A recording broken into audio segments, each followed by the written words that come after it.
জাতীয় থেকে আন্তর্জাতিক প্রান্তিক জনপদ থেকে নগর চারপাশ ঠিক কি ঘটছে এই মুহূর্তে তা নিয়ে আমাদের আয়োজন এখন চারদিক। সঙ্গে আছি আমি সিউল আহমেদ।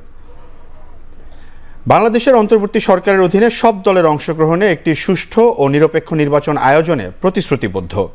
একই সাথে গণতন্ত্র মানবাধিকার নিশ্চিতে প্রতিজ্ঞাবদ্ধ এই সরকার। ভারতে third voice of global south সামিটে ভার্চুয়ালি যোগ দিয়ে কথা বলেন অন্তর্বর্তী সরকারের প্রধান উপদেষ্টা ডক্টর মোহাম্মদ ইউনূস। এ সময় ১৯৫২ সালে ভাষা আন্দোলনে ছাত্রদের ভূমিকার কথা মনে করিয়ে প্রধান উপদেষ্টা বলেন, ৭ দশক পর গণতন্ত্র, মানবাধিকার আর সাম্য ফিরিয়ে আনতে দ্বিতীয় অভ্যুত্থান করেছে বাংলাদেশের শিক্ষার্থীরা। জানান, নির্বাচনী পদ্ধতি পরিবর্তনের পাশাপাশি বিচার বিভাগ, স্থানীয় সরকার, গণমাধ্যম, অর্থনীতি আর শিক্ষা ব্যবস্থায় সংস্কারের উপর জোর দিচ্ছে অন্তর্বর্তী সরকার। বাংলাদেশে যে পরিবর্তনের হাওয়া বইছে তা দেখার জন্য ভারতের প্রধানমন্ত্রী নরেন্দ্র মোদীকে ঢাকায় আমন্ত্রণ জানান তিনি। সম্মেলনে তরুণদের উদ্দেশ্যে নোবেলজয়ী ডক্টর ইউনূস বলেন, তরুণদের চাকরির পাশাপাশি উদ্যোক্তা হবার ভাবনাও থাকা উচিত।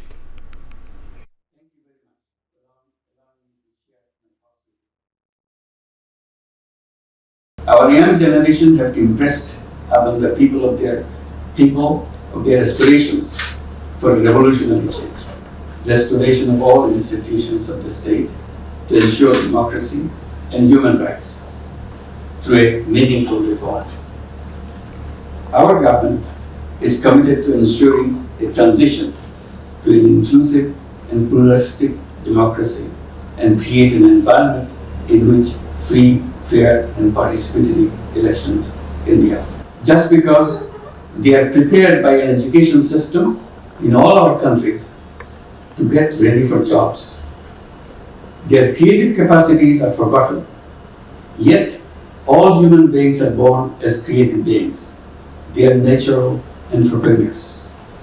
But our education systems and financial system are built only for creating job seekers and providing jobs for them. We have to redesign our system. We hope we can do it together in the global south, which is rich with fantastically creative young population. Combining entrepreneurship with social business can create miracles. চট্টগ্রামে শিক্ষার্থী তানভীর সিদ্দিকী হত্যার ঘটনায় সাবেক প্রধানমন্ত্রী শেখ হাসিনা ও সাবেক শিক্ষামন্ত্রী মহিবুল হাসান চৌধুরী সহ ৩৪ জনের নামে মামলা হয়েছে। এছাড়া অজ্ঞাতনামা আসামি করা হয়েছে ৪০ থেকে ৫০ জনকে। শুক্রবার রাতে নগরীর চান্দগাঁও থানায় মামলাটি দায়ের করেন নিহত তানভীর সিদ্দিকীর চাচা মোহাম্মদ পারভেজ। এজাহারে উল্লেখ করা হয়, আশেকান আউলিয়া ডিগ্রি কলেজের এইচএসসি পরীক্ষার্থী তানভীর সিদ্দিকী বৈষম্য বিরোধী আন্দোলনের ডাকে গেলে ১৮ জুলাই দুপুরে শাটডাউন কর্মসূচিতে অংশ নেয়। পরে বিকেলে গুলিবিদ্ধ হয়ে মারা যায় সে। একই ঘটনায় মারা যান চট্টগ্রাম বিশ্ববিদ্যালয়ের ছাত্র হৃদয় চন্দ্র তরুয়া ও পথচারী সাইমন।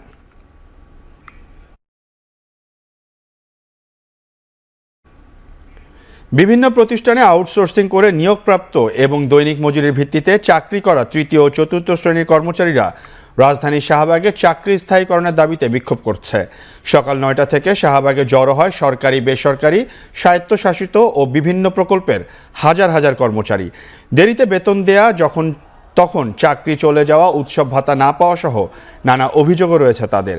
এছাড়া ঠিকাদারি প্রতিষ্ঠানের তত্ত্বাবধানে বেতন হয় প্রত্যেকের বেতন থেকে অবৈধভাবে টাকা কেটে নেওয়া হয় বলে জানান তারা। সারা দেশে সকল দপ্তর, অধিদপ্তর, পরিদপ্তরে প্রায় ৮.৫ লাখ কর্মচারী এই বৈষম্যের শিকার। এই সময় একই প্রতিষ্ঠানে কর্মচারীদের সঙ্গে দুই রকম আচরণের অবসান চান বিক্ষুব্ধরা।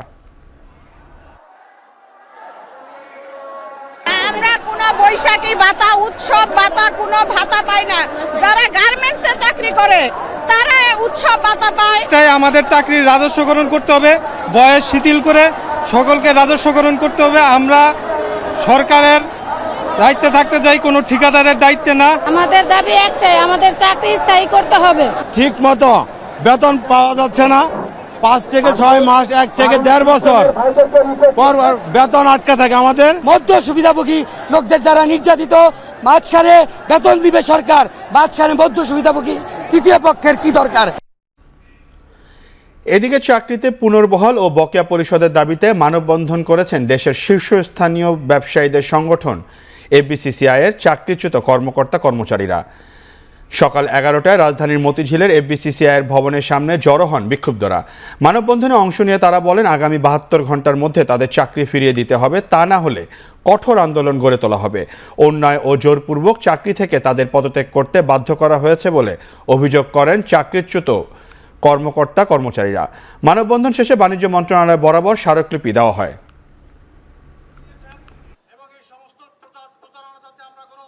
করোনার মধ্যে রেগুলার অফিসে আসছি, তারপর তো অনেক ছবি আছে, উনি আমাদের কনভেন্স বিলটা বন্ধ দেয় নাই। আমরা খুব করুণ অবস্থা আছি, আমাদেরকে অনতিবিলম্বে আমাদেরকে এই চাকরিতে পুনর্বহাল সহ আমাদের বকেয়া পাওনা দিন অনতিবিলম্বে আমাদেরকে দেওয়া হয়। পূর্ণবহাল চাকরি সহ যারা রিটায়ার্ড প্রাপ্ত হয়েছে তাদেরকে সকল সুবিধা দিতে ওনারা প্রস্তুতি নেবেন। 72 ঘন্টার মধ্যে চাকরিতে পুনর্বহাল করতে হবে এবং আমাদের যাবতীয় পাওনা দিয়েও পরিশোধ করতে হবে। 2021 সালে শিক্ষা কারিকুলাম বাতিল করে আগামী বছর থেকে নতুন কারিকুলাম প্রণয়নের দাবি জানিয়েছেন ছাত্র শিক্ষক ও অভিভাবকরা। সকালে এক মানববন্ধনে শিক্ষাক্ষেত্রে সকল অনিয়মের বিরুদ্ধে ব্যবস্থা নেওয়ারও দাবি জানান তারা। শিক্ষক ও অভিভাবকরা বলেন, 2025 সাল থেকে সর্বজন স্বীকৃত আধুনিক যুগোপযোগী শিক্ষা কারিকুলাম প্রণয়ন করতে হবে। এছাড়া শিক্ষা প্রতিষ্ঠানগুলোকে দ্রুত পাঠদানে সক্রিয় করার দাবি তোলা হয়। অ্যাসাইনমেন্ট ভিত্তিক মূল্যায়ন বাদ দিয়ে সৃজনশীল কাঠামোবদ্ধ ও এমসিকিউ পদ্ধতির সমন্বয়ে পরীক্ষা পদ্ধতি চালু করার তাগিদ দেন শিক্ষক ও অভিভাবকরা। মানববন্ধনে দেশের সকল শিক্ষা প্রতিষ্ঠানকে সন্ত্রাস, রাজনীতি ও সিন্ডিকেট মুক্ত ঘোষণা করা সহ 10 দফা দাবি তুলে ধরা হয়।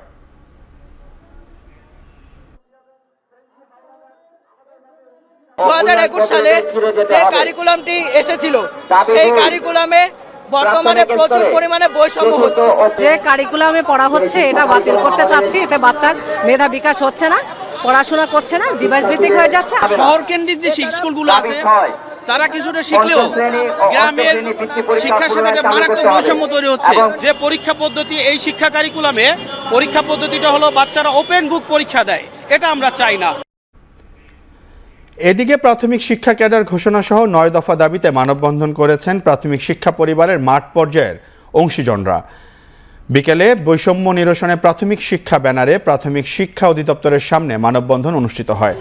এতে প্ল্যাকার্ড, ফেস্টুন, ব্যানার নিয়ে প্রাথমিক শিক্ষার সর্বস্তরের শিক্ষক, কর্মকর্তা, কর্মচারীরা অংশগ্রহণ করে 9 দফা দাবি তুলে ধরেন।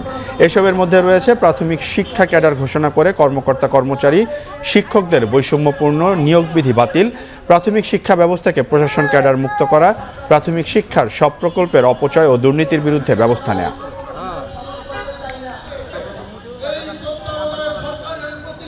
প্রাথমিক শিক্ষার পরতে পরতে বৈষম্য, আমরা চাচ্ছি একটি বৈষম্য মুক্ত, দুর্নীতি মুক্ত প্রাথমিক শিক্ষা ব্যবস্থা। আমাদের স্কেল কিছুই করা হয় নাই, নাম দ্বিতীয় শ্রেণী দেওয়া হয়েছে কিন্তু বেতন বৈষম্য রয়েছে। প্রাথমিক শিক্ষার যারা অভিভাবক আছেন সর্বোচ্চ পর্যায়ে, তারা যদি কোনো ধরনের ব্যবস্থা না নেন, শিক্ষক, শিক্ষিকা সাথে অভিভাবক এবং শিক্ষার্থীরা রাস্তায় নেমে যাবে।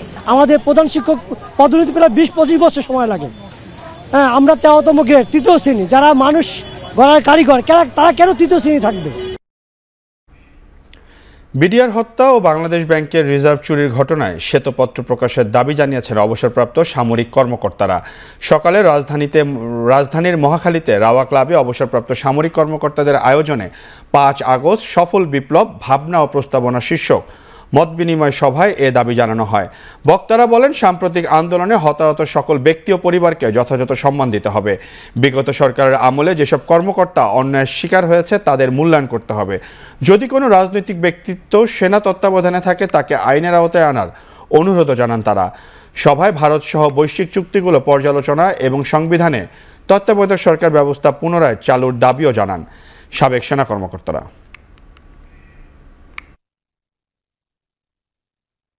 সেনাবাহিনীতে প্রতিটা সরকারের সময় কিছু কিছু অফিসারকে পিএনজি করা হয়, কিছু কিছু অফিসারকে রিটায়ার্ড আইডেন্টিটি কার্ড দেওয়া হয় না, কিছু কিছু অফিসারকে বিভিন্ন অনুষ্ঠানে দাওয়াত দেওয়া হয়, কাউকে দেওয়া হয় না।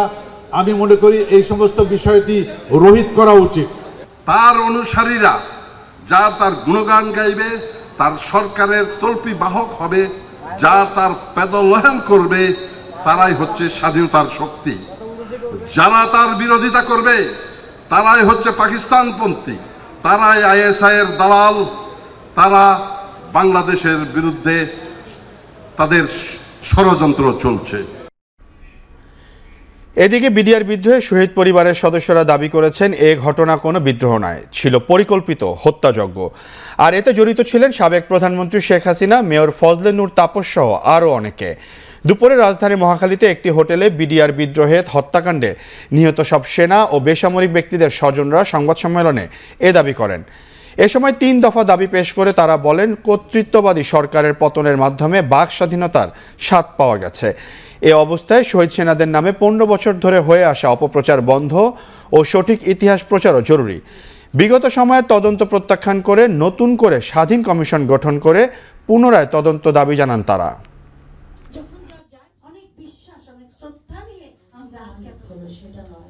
যারা বিপদগামী ছিল সবাই ছিল না, হয়তো হাতে গড়া কয়েকজন ছিল।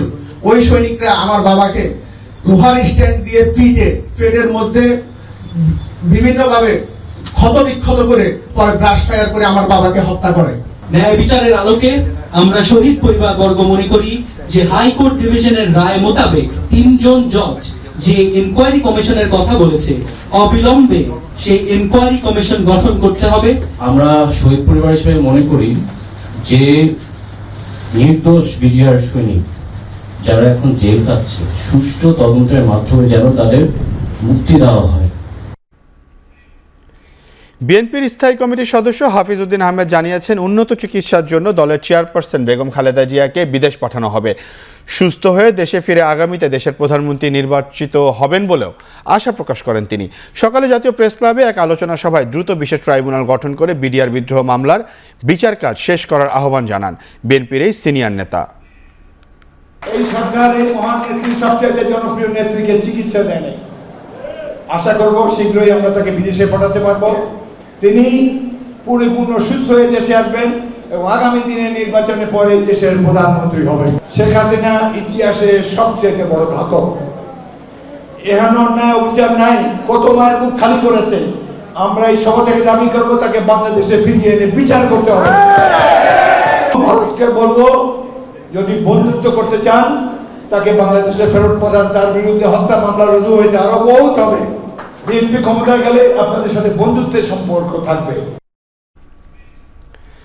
সারা দেশে মুক্তিযোদ্ধার তালিকা যাচাই বাছাই চলছে। যারা মুক্তিযোদ্ধা সেজে এতদিন রাষ্ট্রীয় সুযোগ সুবিধা নিয়েছেন তাদের আইনের আওতায় আনা হবে বলে জানিয়েছেন মুক্তিযুদ্ধ, দুর্যোগ ও ত্রাণ বিষয়ক উপদেষ্টা ফারুকী আজম বীর প্রতীক।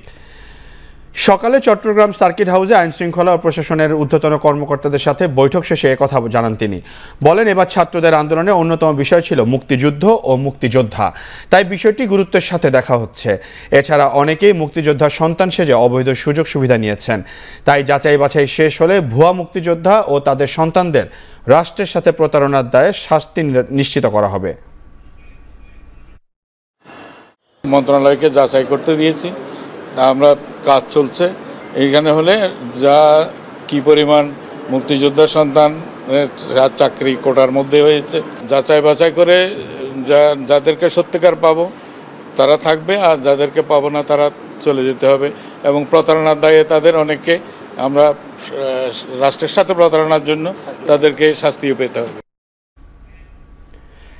এখন চারদিক থেকে নিচ্ছে একটি বিরতি, ফিরছি কিছুক্ষণ পর।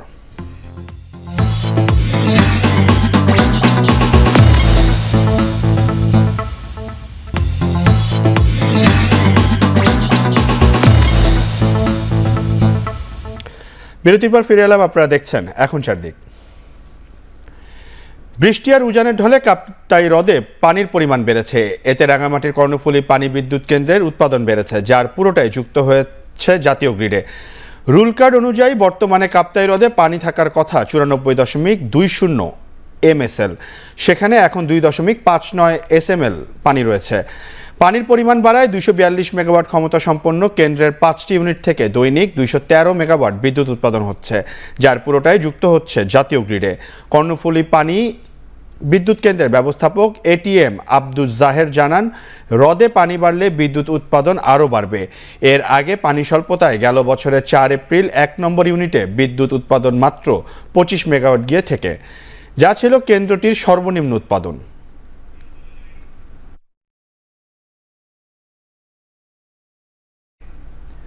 হামলা ও ভাঙচুরের 12 দিন পরও চালু হয়নি শেরপুর জেলা নির্বাচন অফিসার কার্যক্রম।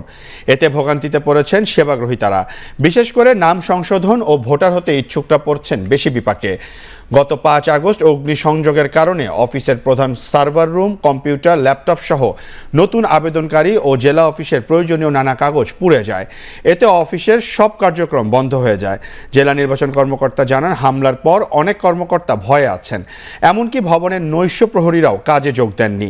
নির্বাচন অফিসের কার্যক্রম দ্রুত চালুর জন্য ক্ষয়ক্ষতির একটি তালিকা ইতিমধ্যে জেলা গণপূর্ত অফিসে পাঠানো হয়েছে বলে জানান তিনি। বিদ্যুৎ, ইন্টারনেট সহ ভবনের অন্যান্য পরিষেবা চালু হলে সেবা ও কার্যক্রম শুরু করা যাবে বলে জানান তিনি। প্রায় 4 মাস পর কিশোরগঞ্জের ঐতিহ্যবাহী পাগলা মসজিদে 9টি সিন্দুক খোলা হয়েছে। সিন্দুক থেকে পাওয়া গেছে রেকর্ড 28 বস্তা টাকা। শনিবার সকাল থেকে এক এক করে মসজিদের সিন্দুকগুলো খোলা শুরু হয়। 9টি সিন্দুক থেকে পাওয়া যায় টাকা ভর্তি 28টি বস্তা। একই সঙ্গে দান বক্সে পাওয়া যায় প্রচুর বৈদেশিক মুদ্রা ও স্বর্ণালঙ্কার। এরপর শুরু হয় গণনা। এবার টাকা গুনতে অংশ নিয়েছেন 50 জন ব্যাংক কর্মকর্তা ও 245 জন মাদ্রাসার শিক্ষার্থী। এর আগে গত 20 এপ্রিল পাগলা মসজিদের 9টি দান বক্স থেকে 7,78 লাখ টাকা পাওয়া যায়।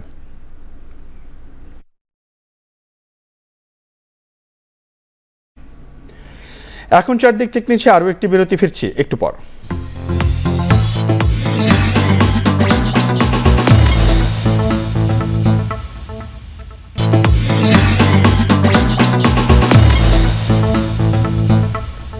বিরতির পর ফিরে এলাম, আপনারা দেখছেন এখন চারদিক। কলকাতার আরজি কর হাসপাতালে ধর্ষণ ও হত্যার ঘটনায় জড়িত সন্দেহে সিবিআই এর কাছে বেশ কয়েকজন ইন্টার্ন ও চিকিৎসকের নাম প্রকাশ করেছে নিহত নারী চিকিৎসকের পরিবার। রাজ্য সরকার স্বাস্থ্যকর্মীদের নিরাপত্তা দিতে ব্যর্থ হওয়ায় শনিবার সকাল 6টা থেকে দেশব্যাপী সরকারি ও বেসরকারি হাসপাতালে 24 ঘন্টা কর্মবিরতি ডাক দিয়েছে ইন্ডিয়ান মেডিকেল অ্যাসোসিয়েশন। এদিকে গেল শুক্রবার রাজনীতিবিদদের এক আলাদা চেহারা দেখেছে পশ্চিমবঙ্গ। বিজেপি থেকে বাম, কংগ্রেস থেকে তৃণমূল পথে নেমেছিলেন স্বয়ং মুখ্যমন্ত্রী মমতা বন্দ্যোপাধ্যায়। শুক্রবার সকাল থেকে দফায় দফায় কলকাতা শহরে বিক্ষোভ করেছে ক্ষমতাসীন বিজেপি। সাংবাদিকদের সাথে আলাদা বৈঠকে বসেন সিপিএমের যুবনেত্রী মীনাক্ষী মুখোপাধ্যায়। এছাড়া শুধু সাংবাদিকদের সাথে আলাদাভাবে কথা বলতে কলকাতায় আসেন প্রাক্তন কেন্দ্রীয় মন্ত্রী স্মৃতি ইরানিও।